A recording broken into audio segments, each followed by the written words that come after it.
আবিদের জন্য আজ কিছু পিজা আনানো হয়েছে। আবিদ পিজা খেতে অনেক পছন্দ করে, তারপর ও তো অনেক আনন্দ করে পিজাটা খেয়ে নিল। হ্যালো এভরিওয়ান, আসসালামু আলাইকুম। আশা করছি আপনারা সবাই ভালো আছেন। আলহামদুলিল্লাহ, আমরা অনেক ভালো আছি। সকাল সকালই রান্নাটা বসিয়ে দিলাম। আজ রুই মাছ দিয়ে মিষ্টি কুমড়া রান্না করা হবে। তার জন্য আমি এখানে মাছের উপরে হলুদের গুঁড়ো, মরিচের গুঁড়ো, লবণ দিয়ে ভালোভাবে মিশিয়ে তেলের ভিতরে ভেজে মাছগুলো নামিয়ে নিলাম। এখন একই কড়াইতে পরিমাণ মতন তেল দিয়ে তারপর পেঁয়াজটা দিয়ে ভালোভাবে কিছুক্ষণ ভেজে নিয়েছি। এখন সব ধরনের গুঁড়া মশলাগুলো দিয়ে দিব। হলুদের গুঁড়ো, মরিচের গুঁড়ো, ধনিয়ার গুঁড়ো, লবণ সবকিছু একসাথে দেওয়া হলে ভালোভাবে অনেকক্ষণ কষে নিতে হবে। মশলাটা ভালোভাবে কষে আসার পর তারপর আমি এখানে মিষ্টি কুমড়াগুলো দিয়ে দেব। মিষ্টি কুমড়া থেকে পানি বের হবে, সেই পানিটা দিয়ে তরকারিটা ভালোভাবে কষানো হয়ে যাবে। দেখুন, দেখতে দেখতে মিষ্টি কুমড়া থেকে অনেকগুলো পানি বের হয়েছে এবং আমার তরকারিটা ভালোভাবে অনেকক্ষণ কষানো হয়ে গেছে। তারপর আমি এখানে কিছু পরিমাণ পানি দিয়ে দিব। তারপর ভাজা মাছগুলো দিয়ে ভালোভাবে অনেকক্ষণ জাল করে নেব। দেখুন, দেখতে কি সুন্দর দেখাচ্ছে। শেষে কিছু জিরার গুঁড়ো দিয়ে মাছের তরকারিটা নামিয়ে নিয়েছিলাম। মাছের তরকারিটা দেখতে যেমন সুন্দর দেখাচ্ছে, খেতেও কিন্তু অনেক মজার হয়েছিল। আমাদের কাছে তো অনেক ভালো লেগেছে খেয়ে।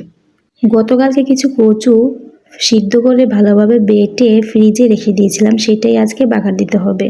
তার জন্য আমি কড়াইতে পরিমাণ মতন তেল দিলাম। তারপর অনেকগুলো পেঁয়াজ কুচি দিয়ে ভালোভাবে ভেজে নিয়েছি। পেঁয়াজটা ভাজা হয়ে গেলে তারপর আমি এখানে অনেকগুলো আদা রসুন দিয়ে দেবো। আদা রসুনের পেস্টটা দেওয়ার পরে কিছুক্ষণ ভালোভাবে ভেজে নিতে হবে।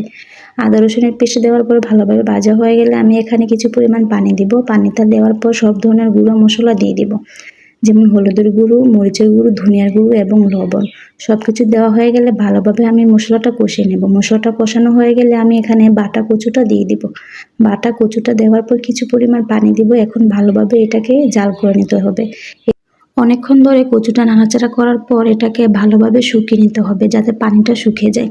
দেখুন, দেখতে দেখতে কিন্তু আমার কচুটাও রান্না করা হয়ে গেছে। কচু তরকারিটা দেখতে যেমনই দেখাচ্ছে, খেতে কিন্তু অনেক মজার হয়েছিল। তার সাথে যদি গন্ধরাজ লেবু দিয়ে খাওয়া হয় তাহলে তার কোনো কথাই না। লেবু দিয়ে কচু তরকারি বা কচু শাক খেতে কিন্তু অনেক মজার হয়। আমার কাছে তো অনেক ভালো লাগে। তার পাশাপাশি ডিমের তরকারি রান্না করেছিলাম, কারণ আবিদ আর তাসপিল তো কচু দিয়ে খেতে পারবে না। এই জন্য ওদের জন্য আমি কিছু ডিম সিদ্ধ করতে বসিয়েছিলাম। ডিমটা সিদ্ধ হয়ে গেলে আমি তেলের ভিতরে হলুদ, মরিচ দিয়ে, লবণ দিয়ে ভালোভাবে মিশিয়ে ডিমটা ভেজে এক সাইড করে রেখে দিয়েছি। তারপর একই কড়াইতে পরিমাণ মতন তেল দিয়ে পেঁয়াজটা দিয়ে দিলাম। পেঁয়াজটা কিছুক্ষণ ভাজা ভাজা করে নিয়ে আমি এখানে ফ্রিজ থেকে টমেটো নিয়ে এসে টমেটোটা দিয়ে দিলাম। টমেটোটা গলে যাওয়ার পর আমি এখানে কিছু পরিমাণ পানি দিলাম। এখন সব ধরনের মশলা দিয়ে দিব। হলুদের গুঁড়ো, মরিচের গুঁড়ো, ধনিয়ার গুঁড়ো, লবণ সবকিছু একসাথে দিয়ে ভালোভাবে অনেকক্ষণ কষিয়ে নিলাম। কষানো হয়ে গেলে ডিম ভাজাগুলো দিয়ে ভালোভাবে অনেকক্ষণ কষিয়ে নিতে হবে। ভালোভাবে কষানো হয়ে গেলে আমি কিছু পরিমাণ পানি দিব। পানিটা ভালোভাবে অনেকক্ষণ জাল করে নিতে হবে। পানিটা জাল করা হয়ে গেলে শেষে আমি কিছু জিরার গুঁড়ো দিয়ে ডিমের তরকারিটা নামিয়ে নিলাম। ডিম তরকারিটা দেখতে যেমন দেখাচ্ছে, খেতেও কিন্তু অনেক মজার হয়েছিল। আর আবির, তাসপিল তো অনেক মজা করে ডিমের তরকারি খেয়ে থাকে। ওরা ডিম ভুনা, ডিমের তরকারি বা ডিম ভাজা খেতে অনেক পছন্দ করে। এই ছিল আজ আমাদের দুপুরের রান্নাবান্না আয়োজন। রান্নাবান্না শেষ করার পর গোছল করে দেখি দাদি অনেকগুলো আম ছিলতে বসে গেছে, কারণ এই গরমের সময় একটু টক ঝাল আমের ভর্তা খেতে কিন্তু ভালো লাগে। এই জন্য দাদি কাঁচা আম এবং পাকা আম সব কিছু একসাথে নিয়ে বসে গেছে ছিলার জন্য।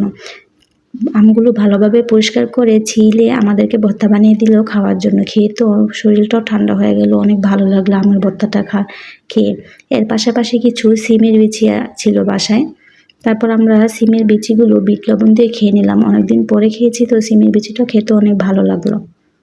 তারপর আমরা সবাই একসাথে বসে দুপুরে খাওয়া দাওয়া শেষ করে নিলাম। এটা ছিল বিকালের দিক দিয়ে। আবিদ অনেক দিন ধরে বলতেছিল ওকে পিৎজা খাওয়ানোর জন্য। ও পিৎজা খেতে অনেক পছন্দ করে। তার জন্য আজ আবিদের জন্য 2 ধরনের পিৎজা নিয়ে আসা হয়েছে। তারপর ও অনেক মজা করে পিৎজাটা খেয়ে নিল। ও তো অনেক আনন্দ করে পিৎজাটা খেলো। ওর কাছে অনেক ভালো লেগেছে পিৎজাটা খেয়ে। এই ছিল আজ আমাদের সারাদিনের একটা ফুল ভিডিও। ভিডিওটি ভালো লেগে থাকলে লাইক, ফলো, সাবস্ক্রাইব করে আমাদের সাথেই থাকবেন। তানজিনা আক্তার ব্লগের পাশেই থাকবেন। সবাইকে ধন্যবাদ।